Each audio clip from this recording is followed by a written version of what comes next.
A lot of unknowns. It's Altec back in league after a while. It's sOAZ coming over to North America and being honestly one of the stars of the team, and I'm kind of curious to see if he can fill that role here as well. You go through the picks and bans, there's not a lot of surprises here with the likes of Rumble and Akali banned away. They're pretty much always gone every single game. Elise has been the most highly prized jungler worldwide so far this patch, and not a shock to see that one dropped out either. Yeah, Ornn getting banned on red side, to me, says you're looking for a top lane counter pick. You're trying to ban away some of the safe picks up there. Ornn really does have such a solid laning phase, quite a strong laner, and scales incredibly well into the later stages of the game. Those item upgrades very powerful. Viper, we know at his best was kind of this dominant carry player in the LCS. You know, everyone points to his driven games, but he had some very successful carry performances, especially in spring on other champions too. And going to be looking to see if he can replicate that here. Could be happening. Lucian left up on the table, hovered right now by Immortals, but keep in mind, Aphelios, Misfortune, Senna, there is a lot of very strong bot lane marksmen available, all up. Also got to remember, Lucian can be flexed around. Yes. It has been getting played, you know, in other regions, in top and mid, you know, has been very, very popular in solo queues. So there is the possibility that if they don't like that bot lane matchup, they just give it to sOAZ, they give it to Eika, they look for something else. Interesting to see. Turtle values the Senna. We know Senna's basically always played as the AD carry. It's like 90-10 down there. Yes, we could see it flex support, but it's not really going to happen there. So taking over Aphelios, if the Lucian doesn't get flexed, it's not going to be picked up at all in this game as Lee Sin comes through for Santorin. Something to note here too, talking a little bit more about that sideline play, if they're looking for kind of a counter up in that top lane, Senna works really, really well for supporting those types of 1v1s, for those types of counter picks in the top lane. Anytime you're going to be playing something aggressive, having that Senna can completely turn the tides at any 1v1, allow you to go more aggressive for tower dives and try to expand upon leads. All right, well, Immortals grabbing likely the mid laner pretty early on here as well. Of course, yes, you can see Cassiopeia top, but it's much more off in the mid laner here as well. So Immortals showing a lot of the roster, showing the carries very early on. I mean, that was the question the analyst desk posed was, you know, how does Xmithie fit into a roster with more question marks than statements? And he says, I think Mark was saying Xmithie's going to be solid all around, and it's up to Eika and Altec to carry, and they've likely grabbed their champions already. Wouldn't be surprised to see Orianna here. A lot of people do like that matchup. Into Cassio is considered a fairly good one in the laning phase for Orianna, and PowerOfEvil is so comfortable on that champion. Victor, another good matchup, and another one that is really in the wheelhouse of PowerOfEvil. Being able to kind of outrange and poke down the Cassio, utilizing the E, is pretty powerful there. All right, so mid lane team fighting secured here as well. And the way to see it now comes out the rest of the roster is junglers desynced here, and otherwise supports desynced on the other side. We're going to see some more mid lane bans. They're expecting the Cassiopeia top might be coming through for sOAZ here. You can even see Cassiopeia bot lane. We've seen that one as well. The Lucian goes top, so saying, you know, we're still afraid of Eika bringing out some different mid lanes, so LeBlanc's off the table. Yeah, I think most likely it is going to be Cassiopeia mid, Lucian bot, as you're saying, but you do always have to kind of give the respect that these flex picks can come in.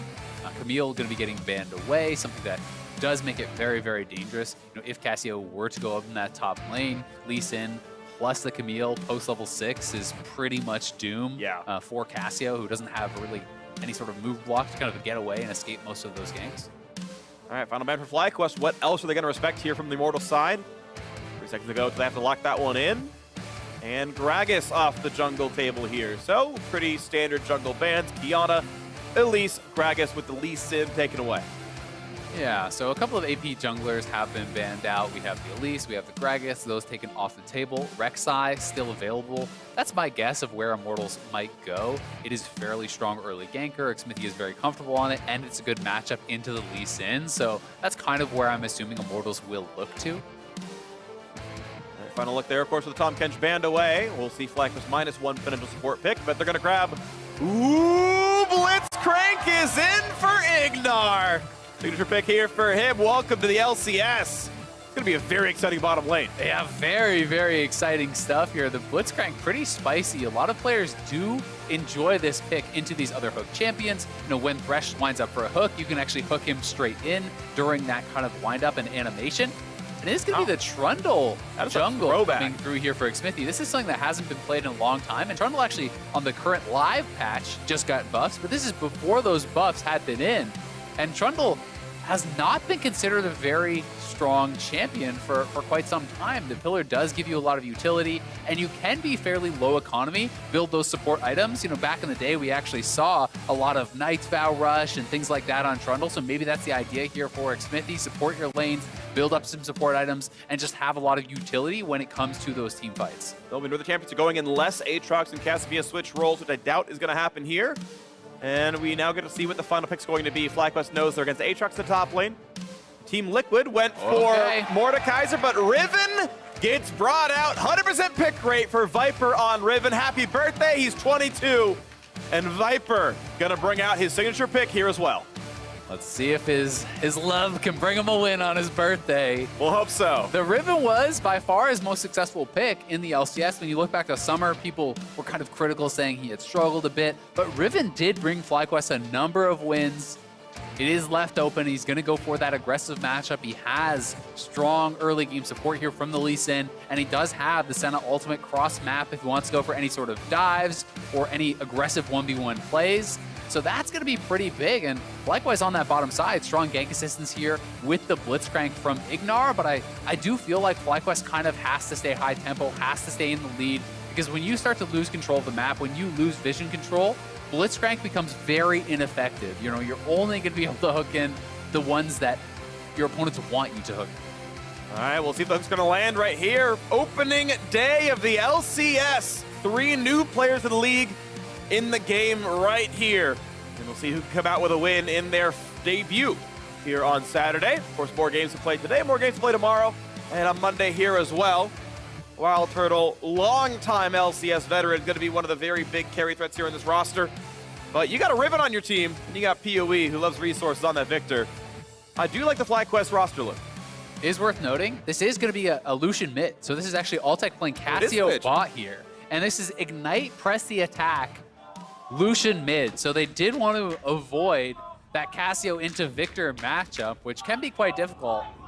And Eika here are going to be looking to go very, very aggressive. You can see PowerOfEvil does take the phase rush. It is actually really helpful against Trundle ganks because Trundle slows you down with that pillar, and if you can proc the phase rush, you're going to have a much better chance of just kind of kiting out that gank and getting away, as Trundle has no hard CC. All right, well, we've got Obli standing by with FlyQuest CEO Trisha. Take it away. Thanks, guys. I am here with Trisha, the new CEO of FlyQuest, to ask and find out a little bit more about TreeQuest. You guys are starting the Go Green initiative, where I believe for every victory, you're going to plant 100 trees. That could be 1,800 trees in a split. Are you ready for that? Hell yeah. So tell me a little bit about what sparked this initiative and why it's important for FlyQuest. So at FlyQuest, we want to showcase greatness, and we believe everyone has greatness within them, and we want to help facilitate ways to do that. So our Go Green initiative is to invite everybody to help save our planet. And one of the coolest things that I think is coming out from FlyQuest is the flower and the floral spring jerseys. What was the inspiration from that, and does the flowers have any significance? Absolutely. So we're doing a few things. The ikebana is Japanese flower arrangements. That's how you say it. And our jersey represents nature, and nature is beautiful, it is graceful, but it also has strength. And that's going to be our inspiration for FlyQuest this year. And we want everyone to remember to appreciate nature and have gratitude every time you see the flowers. Well, Trisha, thank you so much, and best of luck to you and the team, because I want to see some trees planted. Back to you guys. Thank you very much, Avali. And we are into the game. I personally am quite grateful for the LCS itself. And thank you very much for the interview, of course, Trisha, as well. As we get ourselves into the matchups. Broken Sword versus fully fledged one up the top lane here. The Viper pushing in the lane at the very beginning. Yeah, you can see Viper actually going for a longsword 3-pot start here. So may want to play it a little bit aggressive. Has a lot of sustain here in the early levels with that 3 health potions. And interested to see if he's going to go very aggressive with that. Might be the case. I know when we did watch Viper's Riven earlier on last year, it tended to be around the 15-minute mark. He would really come online and start taking over games. Big flanks, you get like double kills with ult combos and stuff. So I'm personally, I don't know the matchup, to be fair. I'm not expecting like a 20 CS lead in the first 10 minutes. I'm expecting, though, that his mid game is going to be really explosive. Yeah, I think there's very few matchups at the pro level that you get an early 20 CS lead unless there is an enormous jungle difference. Yeah. You know, if you're getting ganked and put behind, then that can be the case, or if there's some sort of horrible freeze that does happen. But besides that, not expecting any sort of enormous lead like that. FlyQuest playing pretty defensive on this bottom side here early on. We can see that Santorin is clearing down on this bottom side, and looks like he wants to work his way up towards top, but Xmithie is around mid lane too. sOAZ cancels Viper's Q3 by actually getting his knockup in time. But it's still a CS deficit down there. There's PoE putting out an Eika. Good early damage, and this mid lane is going to be pretty close. Yeah, really nice trades there from PowerOfEvil, and he actually has the extra potions remaining, an extra charge on the Corruption Potion, now actually 2 extra charges, as well as that Biscuit, so he is heavily in the advantage there, and they're actually roaming down towards this bottom side. They're looking for a potential 4-man dive here. Here comes the Flakes, makes up in the front. Pillar comes in, nowhere for Trundle to go. Flame backwards, has nowhere to move, goes back to turret range, staying in there. The flash Q gets first blood as Ica comes down. It's going to be traded back to those Viper TPs now as well, and Hakuho's got to run. The Viper wants in, not going to get the knockup over the wall. He goes, gets only a single target, and Altec going to get away from that one. A 1-for-1, but first blood goes to Immortals. Yeah, that is a huge win for Immortals, because sOAZ also did not TP. sOAZ actually held his TP. He's going to be pushing out top lane. They get more gold out of it here. Also, and PowerOfEvil now caught. He might just be dead. The Flay, he can't go anywhere. Kill's going to be picked up. That's a flash burn for absolutely nothing. And Altec is on the board. Yeah, that is huge. Altec and Eika, the 2 main carries, grabbing kills here early on for Immortals. And here's the dive one more time. Very well timed out. Immortals bot lane is level 3. We can see that Xmithie coming down here at level 3. Eika level 4 flashing in, picking up that first blood. A great hook from IgNar to actually trade back. Then Viper committing forward here. Does try to go in for the kill, but Hakuho still had the flash available. And they're able to catch PowerOfEvil, just kind of walking back on a dangerous route. He walked over that ward, was spotted. Hakuho gets in position, nails the hook, and once the miasma comes down, there was no way out for him. Yeah. And that pillar looks so weird.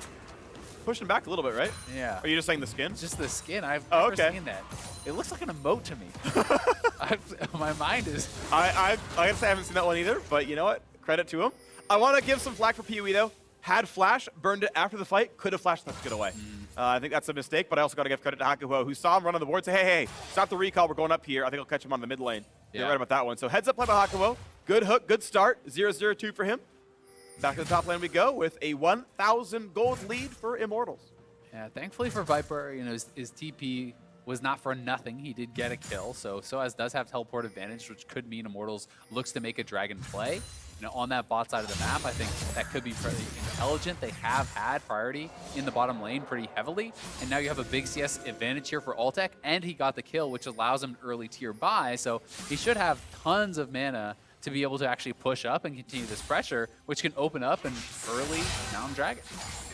Hook's gonna go in. Ooh, try to predict Turtle juking backwards, goes in a straight line though, gets away from it. No pick off there, still gold lead for Immortals. It looks like pressure basically everywhere. You're seeing CS leads in literally every single lane except for jungle. But Xmithie looking at mid lane now. This wave is pushed in. They have plenty of time to dance in and walk up in a melee range. PoE gonna lose a lot of farm there. Pillar backwards, good culling damage, but the turret is firing on both those players. They gotta walk away. Still, it does mean some farm is lost as the melee minions are picked up for no gold. Yeah, Santorin here to cover. Xmithie will be pushed out, so it's kind of his lead, a little bit sacrificed there to try to get Eika ahead. PowerOfEvil misses a bit of CS, but Xmithie gets slow, so he's going to kind of have to back off and cede some of this farm over to Santorin, who is going to be closing in on level 6 and may look to make an appearance with his flash available when Lucian does get that ultimate. He could try to make something happen up around the top lane. Shout out to Demacia Vice, Lucian skin. Enjoy the neon scheme onto that one. Bot lane's getting pushed in, no problem. And it's cool to see Altec back, and this is one of my favorite changes, honestly, for the last 2 years or so of League, is the non-marksman bot lane. As a bot laner, mostly myself, I really do like seeing all the extra champions out there, and I'm glad that Altec's sort of re-debut to the LCS is, yeah, I'll play Cassiopeia. Like, we've seen Perks do it, seen Caps do it. They think we can go bot lane, I'll play Mage as well as them. And I think it's really nice to see that sort of breadth of champion pool. Yeah, the Mage's bot as kind of like a fad has passed a little bit, but you still see lots of Yasuo and Cassio in solo queue. That is played fairly frequently. You also still see some Heimers down there, and Santorin now 6, as I said, gonna look top. Viper cannot get away from the third knockup though. Big damage. Q's linked it to a minion. Not gonna find the re-engage. Viper gets away from the pullback though, and sOAZ is forcing ults out, forcing a gank that does nothing, and now Xmithie is here as well. Pillar's gonna come in, gonna buy some space. Santorin ward hops just to get away. Yeah, and this is just good cover from Xmithie. He's making sure that sOAZ can reset the wave to get a safe base here. Not going to be losing anything from that. And Viper, because he was low and he has no teleport, he's actually going to lose that wave up on the top side. And I am a little bit surprised to see Santorin just running straight towards bot, but perhaps worried about the jungle. Rather getting down towards that bottom side of the jungle to cover any potential dragon take, because he actually could have soaked that whole wave. Yeah, doesn't do so though, and instead it's going to be sOAZ hard pushing the next wave entirely, then taking the recall. Should be pretty much undisturbed on this as Viper comes back in. Clears out the minions, and sOAZ will now take the recall with, I believe, a cannon wave reinforcer next time around. Doesn't even have to bring the TP if he doesn't want to. Shouldn't lose much farm at all. Santorin now bottom river. Yes, we see sOAZ was just trying to kind of get to phase gold. He is just short of that, but he can wait for the passive gold to tick him up, and then he's going to have a very nice buy for himself here. Viper rushing that early Executioners. I don't think Santorin was actually spotted on this ward, but he will be seen by Xmithie now. Still a fight that takes him into the pit. Xmithie does have flash, and he's got to burn it right away, but the ward hop over! Oh, the ignite! The ignite means IgNar grabs the kill. What a play out of Santorin. Yeah, great job there. Xmithie is level 6, but not really many stats to steal here from Santorin, who has no bonus health built up whatsoever, and Xmithie had not bought that bomb yet, so he's very squishy, gets burst down, and it's going to cost him the kill and the dragon. Yeah, Mountain Drake going to be picked up, sub 10 minutes, reasonably early clip here. Bonus armor MR for the squad. Not going to mean a ton, honestly. No. Very few players here are going to buy armor magic resist. Oh, okay. It's moving towards the Elemental Drake. It pushes the agenda, but it's not stat-wise very great. You are denying it from your opponents at the very least. Here's this play one more time. Challenging Smite down early. Xmithie getting burst out. IgNar just flashes in, gets the ignite. That plus that Challenging Smite burn, enough to take him down. Xmithie, though, making a play on the top side of the map. They've rotated their bot lane up towards the top side to try to grab an early Herald here. This is kind of clutch-esque from last split. And I think we are going to see a lot of this type of play because there's kind of this dichotomy. People talk a lot about the Dragon's Soul, but you have to get 4 dragons, right? And that does take quite a bit of time. And what a lot of teams are actually finding is that you can go topside, play for early Heralds, try to get an advantage in gold, and then start contesting once you're to that 3rd dragon. Yeah, and you don't actually need to really fight over those early 2 dragons because the individual dragons are worth much less than they were last year, right? We were actually just talking about this earlier. Infernal, for example, went from 10% bonus ADAP to 4, right? So it's much less of a big deal to give up those early ones as long as you're in a position to then contest and prevent the soul.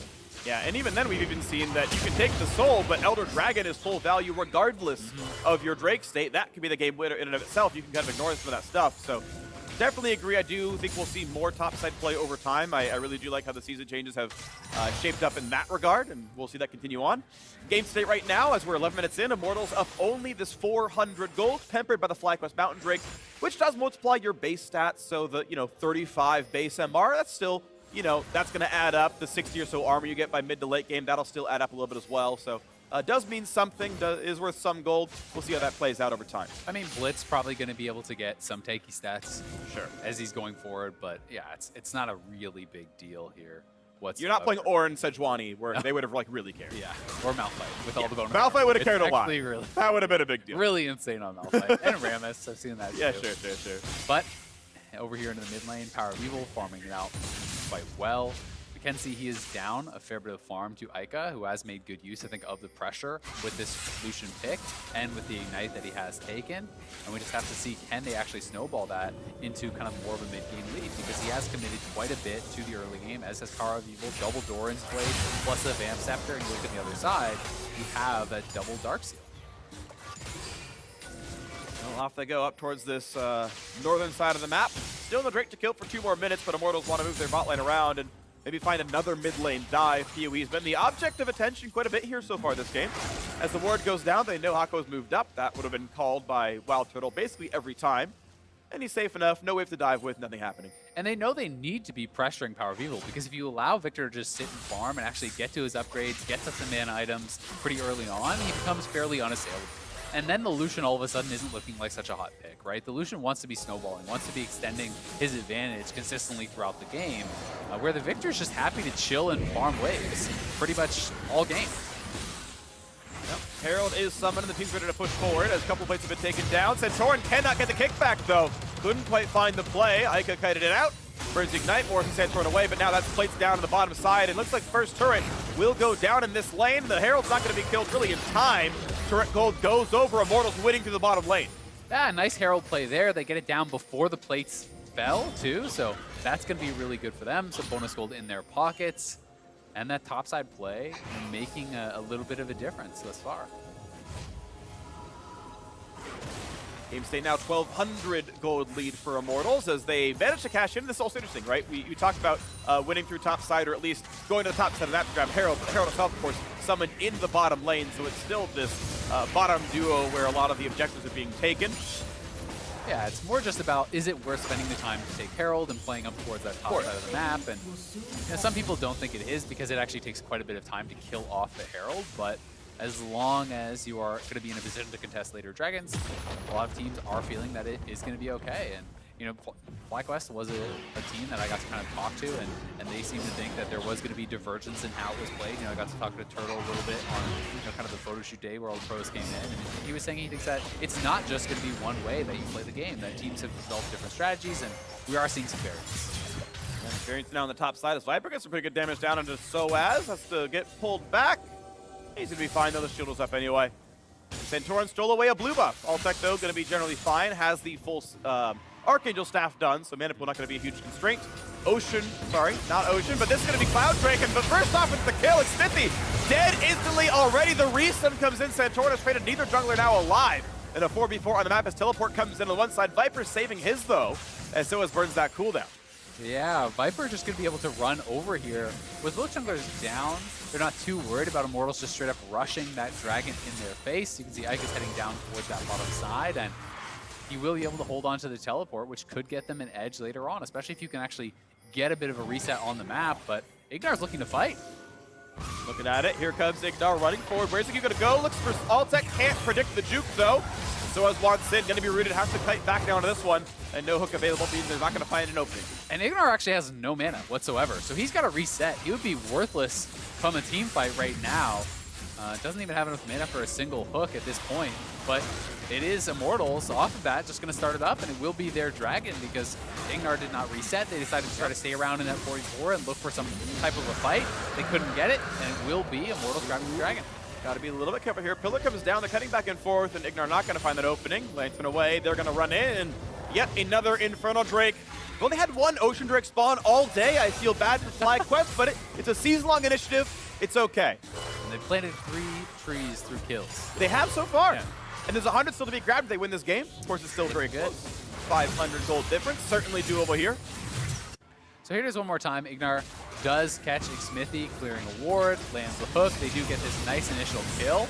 I'm not even sure if Santorin actually needed to go in to finish that off. It's a tough call to make, but it was just a really great hook from Hakuho, setting up the ultimate from Altec.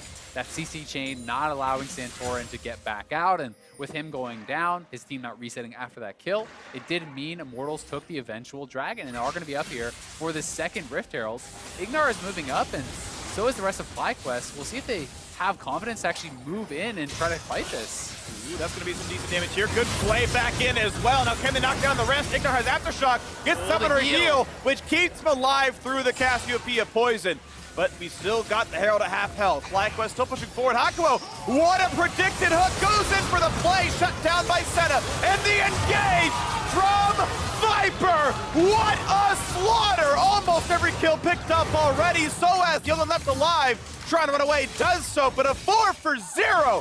FlyQuest plant 4 more trees. Viper just shreds him. Oh man, you got me with that call. They absolutely, I was not expecting that. Absolutely decimated over by the Rift Herald. They're gonna get the 4 kills for 0. They're gonna grab the Rift here too, and they are knocking down the mid lane turret. Potentially can grab a second with that Rift Herald, but this was just a huge fight for them. Turtle had such a well-timed Senna ultimate to actually protect Santorin to help finish off those initial kills, and then Viper flying in from the side. And that is why this guy is so damn dangerous on his signature pick. He finds the engages. He's so well-timed at when he's actually going to dive into the backline, and they just got shredded. It's what we said. We get into mid-game, Viper's going to find that opening and absolutely slaughter people. Did so, beautifully done, turns them into fertilizer, and FlyQuest now in the driving seat. Going hard on this. I am. Going hard on You know, I found a new place to put in some funds, and that's where we're going right now. That was the mistake.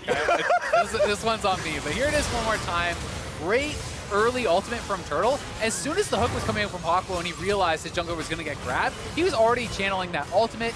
Viper was already coming in from the side, and sOAZ knows that is a fight that is not going to go well for them, as when everyone's converging from multiple sides, it's going to be really tough to turn that around, and you're adding hundreds of shield from Turtle onto that Riven who's diving in the back line too. Yeah. Gotta be on Trundle watch a little bit here. Xmithie, I don't know if it's really his fault. He's been caught up by some really good hooks and really good plays, but the Trundle so far not working out very well. Haven't found the ganks, and he's also not been able to frontline. No, so it's rough stuff right now. Yeah, I was a little bit surprised by the pick. It is very much a supportive pick, but usually you don't see Trundle much unless there's a tank on the other side that you can kind of grab those stats from. We are seeing some of the kind of weak sides of it, but that being said, he's working towards what is likely a Knight's Vow, and he is going to go for that type of build. So Eika here, we'll see if he can escape. Kicked into the wall, lands both hands the Q, flashes in for some more auto attack, forces the flash out, one more auto, kills him, Santorin takes him out, and walks right back up the turret damage. That was really well played by Santorin. So he hits the Q, then flashes into melee range to be able to get more damage down before using the Q2, which is the execute. So he had to actually do that to have lethal damage there, and does coordinate well with PowerOfEvil. They take another turret, they get another kill, and they still have that Rift Herald, which they could look to use for either a tier 2 or to drop that last outer turret in the bot lane, because FlyQuest is extending their gold lead here and starting to really look like they are in control. Now, beautiful stuff right now. FlyQuest stepping up right here, and we're going to see the next Drake spawning in just 40 seconds. FlyQuest are going to be, at least 11 minutes away from Dragon Soul if they continue to control the bottom river. But they certainly are playing on this side of the map, right? You're seeing the wards come over the wall. They know that control ward's over there. They got to clear it at some point, but can't just yet. Bot lane control is theirs. Mid lane being pushed out by WildTurtle Senna. Not going to greed for this turret. It's not the important part. It's the 20 seconds till Infernal Break that matters, and so you're going to see PoE head back up towards the river and be ready to go for it. I think at this point, we're actually going to see Santorin hold the Rift. Oh, never mind. As he drops it right down bot lane, makes Lyra move. I was thinking he might have wanted to hold on to it for pressure during the Dragon, which actually is right around this time. So if you actually have to answer that Rift Herald, you can start the Dragon, but they get a hook on Xmithie. Nice Lantern out from Hakuho, though. Does actually save his jungler once again, and they are going to try to start this up. sOAZ can look for a flank if they wanted. And look at that, Immortals not even going to try to stop the Drake. They're giving this one over, going for mid lane control instead, and Viper can't really wait for it, but they're not willing to go for the dive with sOAZ the other side of the map. So all they get is 6 minions killed, and the Infernal Drake goes right on over to FlyQuest. Yeah, I think this is the right call. Immortals, though, they know that they are behind at this point. They have actually given up a lot of towers. They're pretty far down on gold, so you don't need to fight over that one Infernal. It is just the 4% AD AP. They have to grab 2 more dragons before FlyQuest could actually secure a soul. So Immortals is just going to try to sit back, wait for a better opportunity, look to scale up on the Cassio, look to complete some of these key items, across the map. Maybe grab that Knight's Vow and some things like this, and try to be prepared for the later fights. It does push you towards the possible inevitability, though. FlyQuest, I think, can certainly. Again, I agree with your point that the individual Drakes are not worth as much, right? Seeding one Drake at a time, really not a big deal. I'd rather have a kill than a Drake in a lot of cases, in absolute value in and of itself. But in 10 minutes, if you don't contest FlyQuest and that Infernal Soul comes online, that's a lot of poke out of the Senna with a ton of raw AD and the Victor with a ton of raw AP because it scales off those stats. And usually where I kind of draw the line is I think you have to start contesting at 3 dragons, which is that next dragon, because it's so risky to just say, oh, we'll just contest at number 4, because if you miss a smite or one person gets picked, then you can just lose the game off that. So generally, I like to see teams start contesting at 3 dragons, and they're just kind of waiting 5 additional minutes. They're saying, all right, we pick up a little bit more farm, we complete a few more items, and then we try to get ready to go for that. Double items have been completed now for Altec. He has his Leandries. We can see the Redemption is ready. These guys are trying to get as prepared as they possibly can be for that next potential fight. This fight's most likely going to be around the top river, with Baron being alive for the last 2 minutes or so. It is always interesting. I think it's actually a lot easier for blue team to get in towards Baron with that sort of space opened up. There's less wards to hide through. Here comes sOAZ trying to run away, though, as Santorin wants in. Of course, can't find him too easily. Just hits the minion whip, but now IgNar wants it. Q! Oh, good job by sOAZ getting away. That was really close, but sOAZ does expend the ultimate, gets out of there. Unfortunately, his team not in a position to really get anything from that on the other side of the map. So it will just be a nice sOAZ escape, but side lane pressure is going to be very, very heavily in the favor of FlyQuest because they have the jungle advantage. And also, when you look at the completed items here for Viper, there's no way that sOAZ can actually contest this with the full Death Dance Cleaver plus that Executioners. And you can see Viper feeling confident to actually get aggressive, take some turret shots with his E-Shield, and just heal that back up off the minion wave. Pretty well for him right now. We got another push to the mid lane, though, as Eika looks to feel a little bit safe here. But W, no follow-up autos, will not go for the shots here. Immortals very reticent to push forward. 2 minutes on Infernal now as Baron is still alive, and right now it's mostly blue wards in that top river. Immortals very slightly own that territory, but not have to sneak in and go for a Baron. Yeah, mostly kind of defensive warding for them. They do have that one pink ward in the pit. PowerOfEvil going to be able to have time to actually fully shove this out. And Viper again here, he's popping the ultimate. He's looking to go aggressive. Ult for ult. He's almost in ult range for R2, but it's going to force Flash out of sOAZ and the Redemption out of Hakuho. So Viper forcing cooldowns out of his opponents. Yeah, anytime you get caught off the tower as sOAZ at this point, you are going to be getting beat up pretty badly. The items are very heavily in Viper's advantage, and sOAZ looking towards potentially Asterix here now is going to kind of set him back even further from his next item completion. But he knows he just needs to kind of try to survive and wave clear. That's going to be his job in this game for the next few minutes. But it does get very dangerous with no ult, no flash. You can be preyed upon. Yeah, let's find out what's next. 80 seconds on Infernal Drake. FlyQuest continues to be the team with the lead. sOAZ does not have flash for this team fight. And the engage tools are pretty slim. It's a Hakuho hook. Otherwise, it's kind of heroics out of Altec. If they want to start a fight, force their will on their opponents. Viper gets away from Q2. Jukes away, no problem. He's going to continue to heal up across these things. Look at that, 50-some health per auto attack. And they're hatching a ward here. Santorin is visible as he's looking around for the play. So Hakuho, does he find the hook? Does he find the big play? That hook could be massive. Plays him right back in. Santorin might not have the way out, the stopwatch, but he should still burn down to ignite, and he does. What a crucial time to die. He'll be back up just in time for the Drake, but a nice pick by Hakuho. I mean, even though he's going to be back up, that stopwatch, that's flash, both gone for Santorin. So a lot of the playmaking ability of Lee Sin is off the map. Immortals are going to have confidence to push forward, to retake vision, and they're actually looking for IgNar here now. He has to burn his own flash, can't land his own hook either, and this time the mid-turret finally will fall. So Immortals back on the map aggressively, get something done. Patience really paying off for them there as Santorin, thought he was actually setting up a bit of a bait around that pink ward, but didn't know he was sitting on one of those vision wards, was actually spotted out and does get punished so heavily. Yes, he is going to be up as the dragon is spawning, but they can actually just rush this potentially, and Santorin will be a lot weaker for that fight. Well, he can try to run down, but he still is stuck inside the base. The smite is no problem.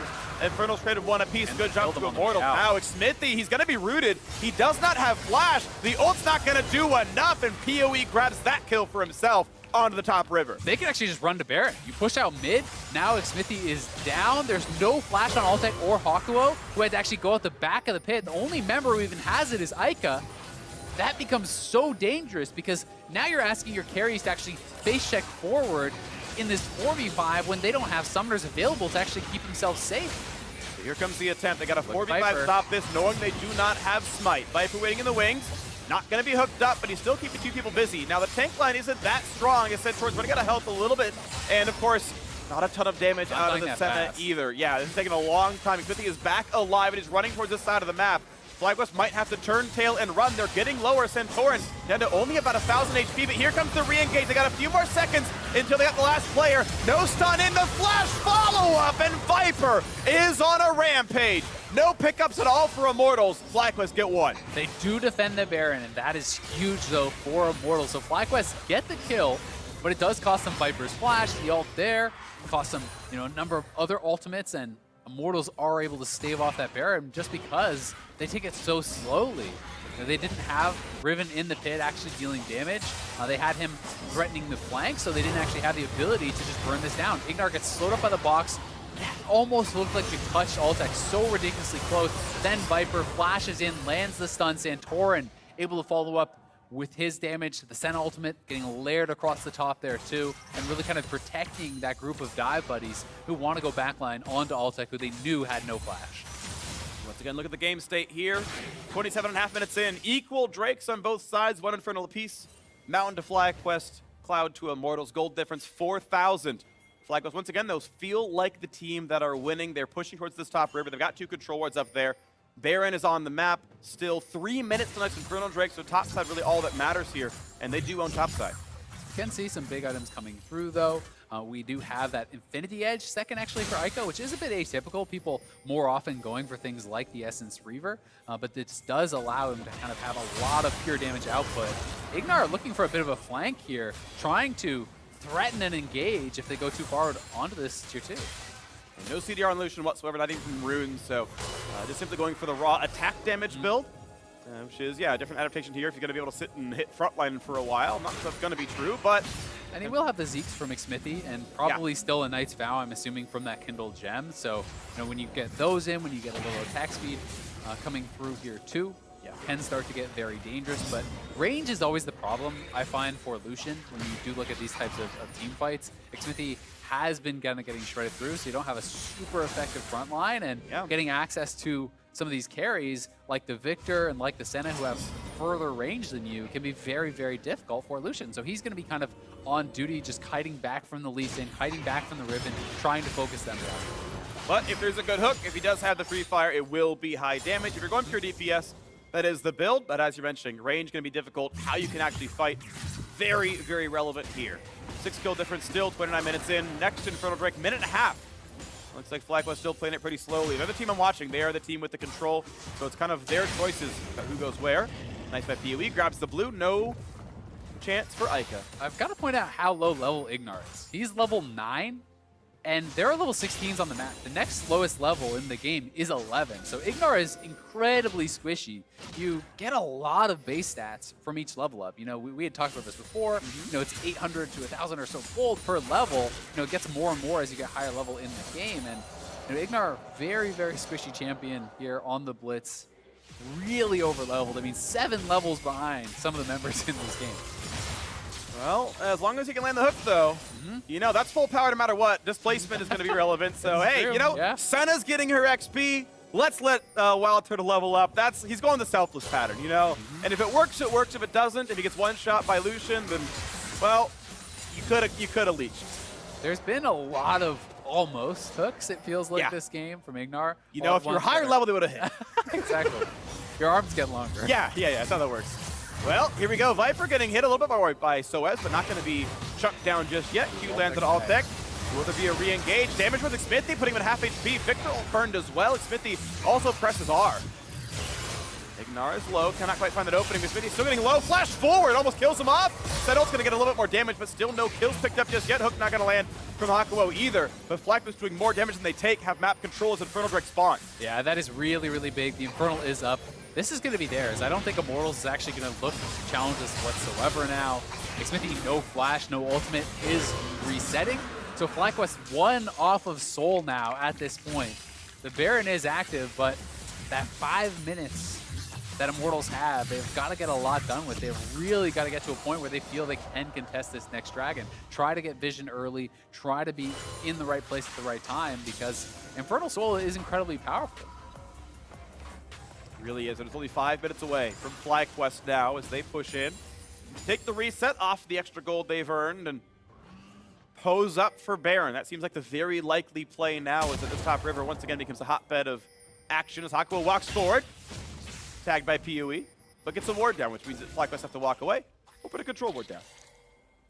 IgNar on the side here, but a little bit of a scary position for him to be in as he doesn't have too much teammate support. He was spotted going in, but Viper looking to get aggressive here on bot side. Once again, a battle. Ulti burned here as well. Can sOAZ tank this out? Of course, Death Dance in the flash forward. The ult is easily gonna be enough.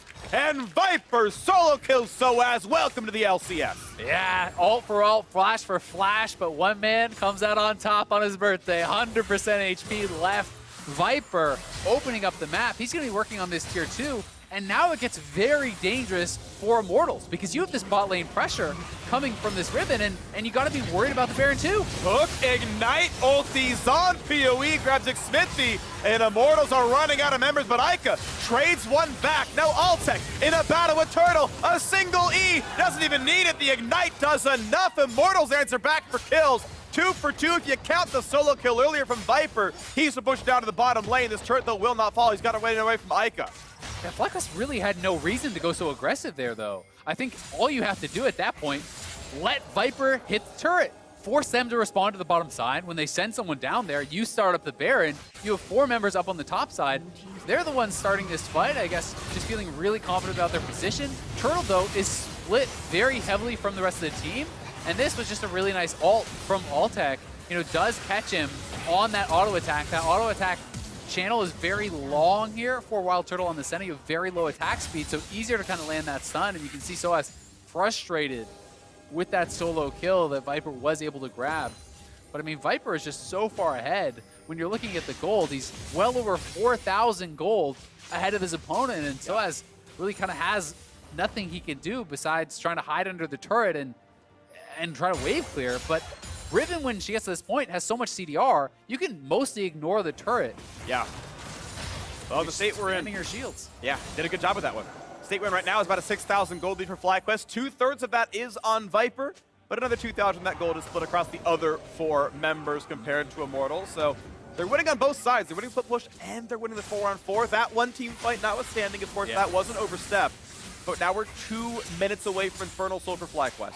And it is a really big fight for Immortals. They're looking for another. He gets pulled right back in. He's got to be careful. The rest of the squad's in front of him. Played in, and PowerOfEvil is shut down. Viper Big behind. goal to Altec. Ignar silenced for a second, runs back away. Ignar is going to pick up the kill. A trade of mid laners now, and the 4v4 isn't going to be good enough. Wants to go in, played forward. Ult comes in for the shield, and he's going to find some damage in, but isn't enough though. He's going to get chopped down. There is the redemption pop. The Turtle down as well. sOAZ is dropped though. That is +1 so far to FlyQuest, looking for yet another. Another stun comes across. Santorin in the back line fighting Altec, but Altec has the damage. Pops to GA. Xmithie forced to run. He's going to drop now as well as Turtle picks up that kill. Nowhere for Hakuho to go, and FlyQuest claimed that kill with no deaths at all. There's 1 man left alive, and Altec cannot do it all. It's the GAs that made all the difference in that fight. Both Santorin and Viper had them available, and they were able to fly into the backline, buying so much time for Turtle to clean up this fight, knocking through the Immortals team, who had a great pick on PowerOfEvil, but this is going to be all the kills. This is going to be the Baron, and they're going to have that Baron buff available for the 40 seconds that they need it when that Infernal Soul is going to be available. So here it is one more time. PowerOfEvil up on the side. They do get a really nice pillar to kind of just pin him in and are able to burst him down as Ignar goes just wide. But actually watch Eika here. You have full vision of Viper. He sees him, backs up, then just runs into him and actually gets stunned up and dies. Eika really no excuse to get caught out like that. Needed to play it more slowly, wait for the rest of his team to come, and then look to turn. But with that initial kill, Viper flies into the back line, 4-man stun, buying incredible amounts of time with the GA, then comes right back up. Santorin can do the same thing, diving deep onto Altec, again creating more space for Turtle to get this kill up on Xmithie on the top side, and they just bought so much time. This duo of Viper and Santorin have been incredible for FlyQuest this game. 10, 3, and 12 between them, doing a lot of work there at the Bash top side. And now we've got the Infernal Soul on the plate. Baron up on the members. 1 turret goes down, but the smite is true. And Infernal Soul picked up now. FlyQuest hugely powerful in this game. I think FlyQuest just need to wait for GAs, wait for Flash on Viper. The Soul is going to last the rest of the game. Having Flash on your Riven is so incredibly important for the team fight. It gives you so much playmaking ability, and Viper has that in a couple seconds here. And that, I think, may be where they look for their window. The amount of poke coming out on every little bit of damage with that Infernal Soul proc becomes very, very relevant, and it becomes pretty much impossible for sOAZ to hold 1v1 at this point against Viper, who's going to be so damn tanky and have the additional damage coming out from this Infernal Soul. Looks pretty likely FlyQuest very favored on to close out this game. 16 kills so far, and they're going to push on towards this turret. A couple of shots through for WildTurtle. Is going rapid fire cannon build, very standard third item for Senna. Adds range, adds sieging. Turret goes down in the mid lane. Look at the bot side. That's taken down by Viper here as well. And Ignar is showing up for the party. Ult burn gets away, but back into the mid lane is the rest of the squad. Turret's on a half HP there as well. Wave clear only so good for Immortals. 2 cannons still alive. And they are pushing, pushing, pushing down. They are closing in on this game. No need to rush it. Viper working away on this bottom inhibitor with double Baron up cannons. They have gotten the mid lane. Look at Turtle's range. And he is sitting on 85 stacks at this point and has 100 bonus attack range. And he is going to be very hard to get up onto. Almost lens look right there, but mid inhibitor's gonna drop just like the bottom inhibitor did. So 2 inhibs down, and a pickoff found in the mid side as Hakuho goes down. 5v4 for FlyQuest with a 9,000 gold lead. Infernal Soul, Baron buff, everything they could possibly need. Looking now for the Nexus turrets themselves at 38 minutes. Looking for that first kill, not quite gonna find one on the fountain steps, but the turrets are falling and Immortals cannot find the fight. They will be slain today as in goes Viper, starting out the fight. Another kill picked up onto Altec. Look for the next little bit right there. Eika finds a little bit of heroics, but not nearly enough. SOAZ, nowhere to go. The rest of his teammates gonna fall down. One final hook to guarantee Xmithie drops. Plant another tree, 21 in the kills, 100 for the win. FlyQuest start out the LCS with a win. Closing it out with the Bud Light ace there. FlyQuest looking strong. And what a performance from the birthday boy. Viper popping off on his signature pick. Locks in the Riven, 8-0 and 5 on the day. Really, really looking strong. Really impressive stuff. I am always happy to see players on signature picks because it's always impressive. They do really sick stuff.